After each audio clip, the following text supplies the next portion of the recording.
రేవంత్ రెడ్డి గారు నేను సూటిగా అడుగుతా ఉన్నా, నువ్వు 70,000 ఉద్యోగాలు ఇచ్చినా అన్నావు, 70,000 మందికి నియామక పత్రాలు ఇచ్చినా అని చెప్తున్నావు. ఆ 70,000లో ఈ 6,000 కూడా భాగమే కదా. మరి జీతం లేనిది అది నియామక పత్రం ఎట్లయితుంది? ₹1 జీతం ఇవ్వకుండా అది ఉద్యోగం ఎట్లయితుందో సమాధానం చెప్పాలి రేవంత్ రెడ్డి రోజు. అరే ₹1 జీతం ఉండదు, నెల నెల జీతం ఇచ్చేది లేదు, మరి జీతమే లేనప్పుడు అది ఉద్యోగం ఎట్లయితుంది?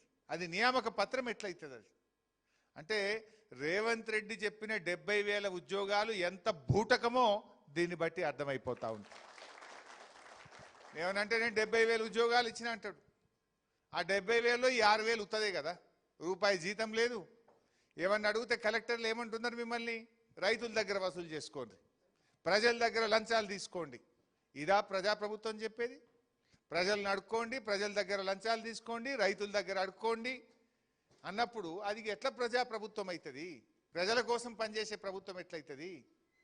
మీరందరూ కూడా ఇలా బీటెక్ ఎంటెక్ చదివి graduates, civil engineering, civil diploma holders, ఇలా యువశక్తి మీరంతా కూడా. అంటే ఏమనుకుంటున్నాడు లోకేష్ కుమార్ కూడా ఒక ఐఏఎస్ ఆఫీసరు ఎంత బాధ్యత రహిత్యంగా అట్లా మాట్లాడొచ్చునా?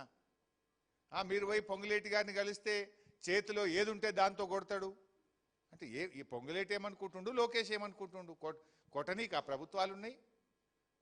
మొన్న ఏమైందో ఢిల్లీలో చూసినాం కదా, జంజీ పడితే దేశమే అతలకుతలమై ధర్మేంద్ర ప్రధాన్ రాజీనామా చేయాల్సి వచ్చింది. ఈ 6,000 మంది యువత తలుచుకుంటే ఏమైందో ఒక్కసారి ఆలోచించుకోమని రేవంత్ రెడ్డికి పొంగులేటిని హెచ్చరిస్తా ఉన్నా.